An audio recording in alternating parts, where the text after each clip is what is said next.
What's going on, everybody? My name is Aiden and welcome back to another video. Ladies and gentlemen, I'm a little bit nervous to make this video because we're in a situation now where the Chicago Bulls are doing really, really well. And the last thing that I want to do as an individual content creator, whatever the case may be, is to kind of big things up before I guess the inevitable may happen. And that is maybe the Chicago Bulls will fall. Maybe I jinx the situation. I don't really know. But last game against the San Antonio Spurs, Patrick Williams, P-Dub, the young guy that has a lot of potential and a lot of talent that a lot of people think will never live up to it. Whatever the case may be, delivered a great game. Has delivered great games over the past couple of games for the Chicago Bulls. Now I want to talk about what has changed from Patrick Williams from the beginning of the season until now. I kind of already briefly mentioned it in the game reaction, but there's a lot that Patrick Williams is doing that I find very interesting. And it's stuff that I hope he's learning from and hope he can continue doing in the future. But before we get any further, if you liked the video and you want to see more from me, drop a like, drop a follow, and or subscribe if you are new, and let me know in the comments below your thoughts about what Patrick Williams is doing right for the Chicago Bulls. Now let's get started with this one, and that is, of course, I know a lot of people like to blame Zach LaVine for this, but in this certain situation, I can understand it because Zach LaVine is a primary shot taker and does take the bulk of the shots. When Zach LaVine is out of the lineup, and this is the exact same with DeMar DeRozan as well, it's not just Zach LaVine, but when you've got your two main options, your first option out of the lineup, that kind of leads to everybody getting more shots by just by, stepping up to the plate. And, there's more shots for Kobe, more shots for Ayo, more shots for Caruso, more shots for Vucevic, more shots for Javon Carter, and whoever's playing for the Chicago Bulls, there will be more shots for them when one of your key guys is out.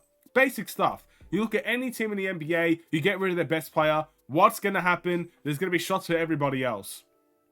You get rid of Giannis Antetokounmpo for the Milwaukee Bucks, guess what's going to happen? More shots for Dame, more shots for Middleton, more shots for Lopez, more shots for Portis. Simple as that. So by just the nature of the NBA, as Zach LaVine is a guy that does take around 20 shots per game for the Chicago Bulls, at least that's what it feels like. Once that is out of the lineup, some of those shots would go to everybody else. Patrick Williams has therefore benefited because of that. So that's one thing. Of course, not everything's Zach LaVine's fault, but by this specific standpoint, Zach LaVine does play a part in Patrick Williams being a little bit better offensively. But that's not what I'm actually going to talk about for the most part here, ladies and gentlemen, because Patrick Williams offensively, I feel like, is going to be very similar for the rest, not for the rest of his career, but for the vast majority of this season at least. Inconsistent. I do believe Patrick Williams offensively will be inconsistent because that's just the virtue of who he is as a player. We've seen it for 4 years now. Patrick Williams can have great games. Patrick Williams can have slow games. But at the end of the day, he's still finding a way to work hard. He dropped a 20-point performance against the San Antonio Spurs. I don't expect another 20-point performance against the Milwaukee Bucks. But there are other elements of his game that he's becoming really consistent in. And the first one is moving without the ball. At the beginning of the season, this guy was, again, he was one of the most frustrating players to watch on this Bulls team. Even as a youngster. Because at the end of the day, this man lived in the corner. He got paid whatever his rookie contract is to sit in one spot and not move for the Chicago Bulls on the offensive end. Sure, his defense has been good. It's always been good. He's one of our best defenders in the team. No doubts about it in my mind. Even till now, he's one of the best defenders we have. No doubts about it in my mind. His strength, his athleticism, his ability to move, and again, just by not being afraid to guard some of the best players in the game, by virtue, he's one of our best defenders. Not the best, but one of our best. That's fair enough. But moving without the ball, this guy did not do it. He did not do it at all. And I think what you saw against the San Antonio Spurs, how many dunks did this guy get by moving without the ball? In transition, when it comes to grabbing offensive rebounds, he had at least 5 dunks in this game purely because he was moving without the ball and got to a situation where he could thrive in. I mean, again, it's just basic basketball. It's a basic concept, moving without the ball. But a lot of people don't actually do it very well in the NBA, outside of the NBA. But you need to learn how to do it. And for a guy like Patrick Williams, who, yes, he is improving from the three-point line. He's had a very good percentage from the three-point line last game. He's been improving from the three-point line for the vast majority of the games he's playing recently.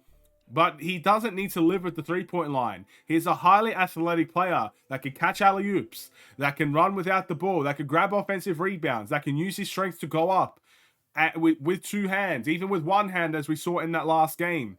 I think all of these things are massive parts to Patrick Williams' game and why he's developing the way that he is and why he's improving the way that he is. That's the key thing for me with Patrick Williams. Being able to cut, being able to move without the ball, being able to run in and grab an offensive rebound every now and then. The extra work for Patrick Williams, which is the second thing I'm going to get to here. Patrick Williams' work ethic, I truly believe, has taken the next step. And that is shown by his ability to go and grab offensive rebounds. Again, offensive rebounds is not a gift. It's not a talent. I mean, maybe for a guy like Drummond, it's a talent, knowing where the ball is going to land and stuff like that. But a lot of rebounding is just work ethic. It's the willingness to box out. Not being tired enough to let your opponent slip by and grab a rebound. Box them out. Be sure to protect yourself from the ball or protect the other guy from the ball. Put yourself in front of them. It's tough. It's painful sometimes. It's not easy to box out. If it was easy to box out, every team in the league would do it at a consistent level. The fact of the matter is, boxing out these really tall, athletic men will be tough. You will get shoved out of the way sometimes. You will get thrown to the floor. You will have, unfortunately, suffer some physicality issues. But for a guy like Patrick Williams, it's effort because the guy's stronger than most people in the league. The guy is athletic than more athletic than most people in the league. So for Patrick Williams, it's the ability to just get there and do it consistently. And the work ethic, I think, is proving to be the biggest factor in why he's improving offensively and defensively for the Chicago Bulls. The shot selection is the last thing I do want to mention. Again, the ability from time to time to take it to the paint. I will always back Patrick Williams to do that, even if he turns the ball over. I know there's a lot of statistics and there's a lot of highlights of Zach LaVine. My apologies. Patrick Williams turning the ball over by just taking on his opponent.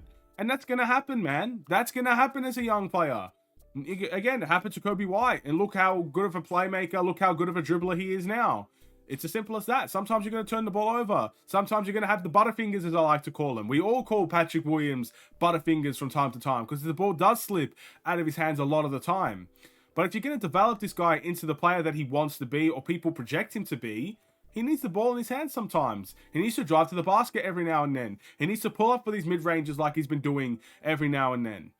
And I'm going to back Patrick Williams to continue to do that, whether it ends up in a bad play, whether it ends up in a turnover, or whether it ends up in a bucket, an and one, whether it ends up in Patrick Williams ankle breaking someone. I don't know what it's going to end up in, but it's something I'm going to keep on supporting because, again, the biggest excuse, the biggest critique for Patrick Williams is that he's never aggressive or is inconsistently aggressive. So if he's trying to be aggressive every single game, but sometimes it doesn't work out, or sometimes he doesn't get the buckets, or sometimes he doesn't get the statistics, am I going to call him out for being too aggressive?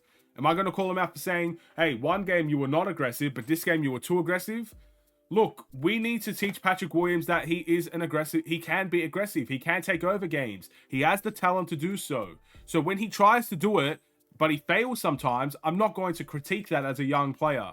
Simple as that. He's still extremely young, still extremely, I guess, raw in many ways. And that's something drafted as a young player that will take a little bit more time to develop and nurture. He came into the league at 19 years of age. What is he now, 22? 23? Something along those lines? Still a long way to go for Patrick Williams. So those are the three things that I think really improved for Patrick Williams in these last couple of games. Now, the one thing that I'm hoping for is consistency. I want the consistency in Patrick Williams' game. I'm not expecting 20 points every single night. But you know what I am expecting from now on? Him to go and crash the offensive glass. Him to put a body and box out. Him to at least get one putback or something along those lines. You know what I mean? Just really attacking the offensive glass. That extra work ethic. You know what I want to see from Patrick Williams every game? Maybe he'll miss or make the layup, but I'd like to see him take on more people. I'd like to see him go for that mid-range shot a little bit more. The stats will come. He'll have 8 points one game, 20 points the next. But if he's doing the same things every single game, you will see consistency. You will start to see it if he continues to do and practice the same things every game. But that's what I hope for. That's something I hope we don't, not see. What do you guys think? Thank you for watching. Drop a like and a follow and or subscribe if you are new, and I'll see you in the next one. Stay safe, stay healthy, stay tuned for more. Take care and peace.